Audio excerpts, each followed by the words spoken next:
La reacción relámpago del Ejército Rojo, junto con una feroz resistencia durante la batalla de Stalingrado, puso fin a las ambiciones alemanas en 1942.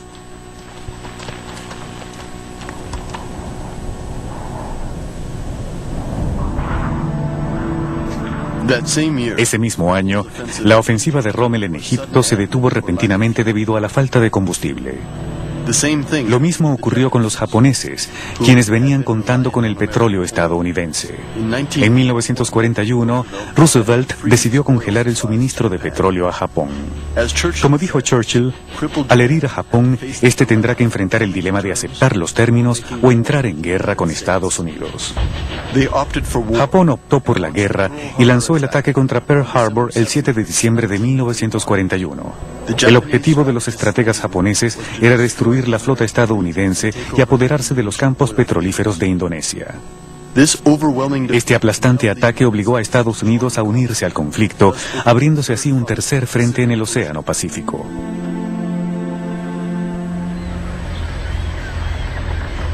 Los estadounidenses dedicaron su poderosa economía a la industria de la guerra. El petróleo fluía libremente.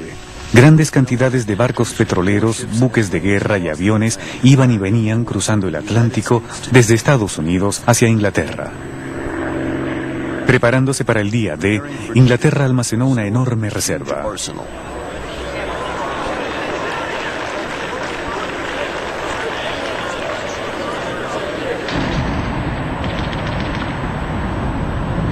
Cuando los aliados desembarcaron en Normandía en junio de 1944, la guerra industrial, iniciada en 1917, alcanzó su cima. Como nunca antes, la sangre y el petróleo inundaron las costas de Normandía.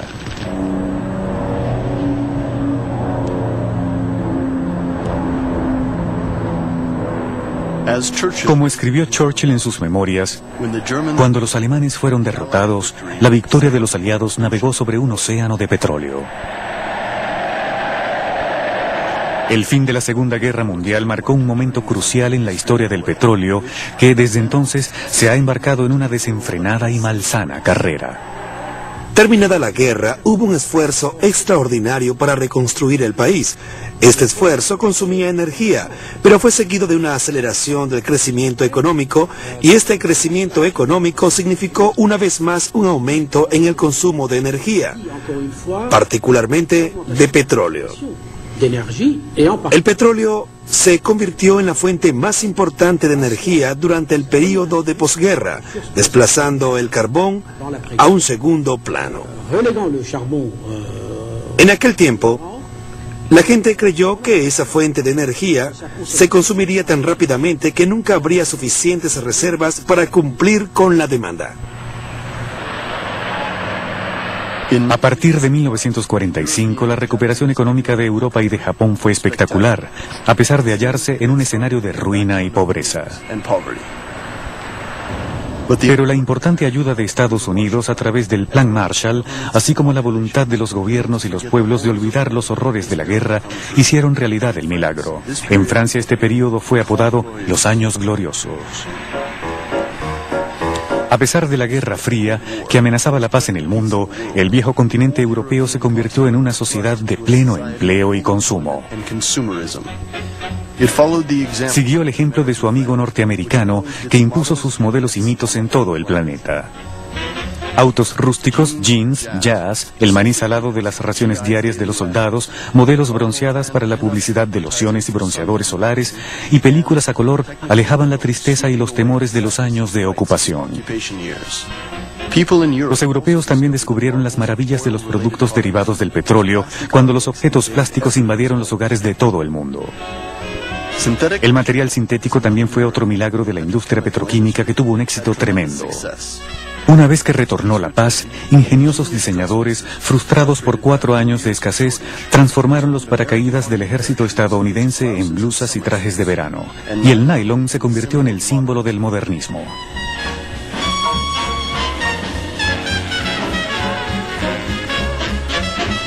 Pero la verdadera señal del retorno de la prosperidad en Europa y Japón fue la democratización masiva del automóvil. El consumo de combustible estalló y aumentó 4 veces en 20 años. Este fenómeno motivó a las grandes a buscar nuevos yacimientos petrolíferos en los países del hemisferio sur y especialmente en el Medio Oriente. Es entonces cuando estos países comienzan a despertar y a encontrar los medios de liberarse del largo control occidental. Es el nacimiento del nacionalismo del petróleo.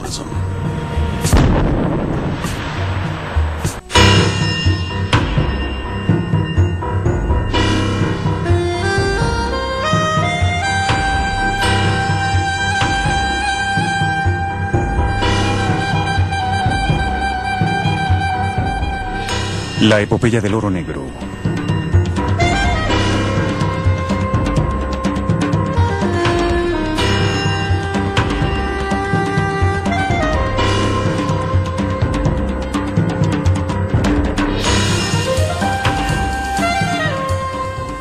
Apenas 100 años después del comienzo de la era del automóvil, los expertos advierten que el hombre ya ha quemado cerca de la mitad de las reservas mundiales de petróleo que le ha tomado a la naturaleza millones de años en producir.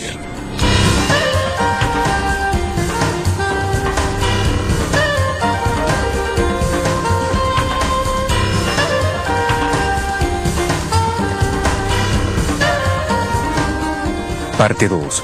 La nacionalización del petróleo. Después de la Segunda Guerra Mundial, las relaciones entre un número creciente de países industrializados dependientes del petróleo y los países productores, donde comenzaban a propagarse movimientos nacionalistas, pasaron por revueltas políticas y económicas que se agravarían aún más en las décadas por venir. En Estados Unidos, que no tuvo que recuperarse de la guerra, la sociedad al consumo prosperaba libremente. Como resultado de esta despreocupada prosperidad, el número de vehículos representaba el 80% de la cifra mundial de autos en 1947. Aunque Estados Unidos aún era el más grande productor, consumidor y exportador de petróleo, algunos analistas acuciosos entendieron que las cosas estaban por cambiar.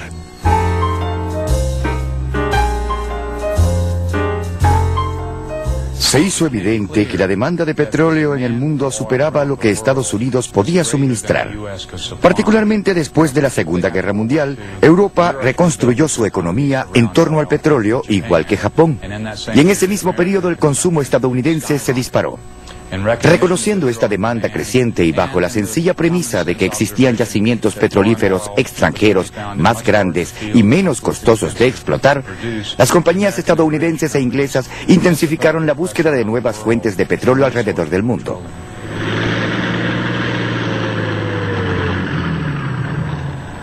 La mancha de petróleo se extiende.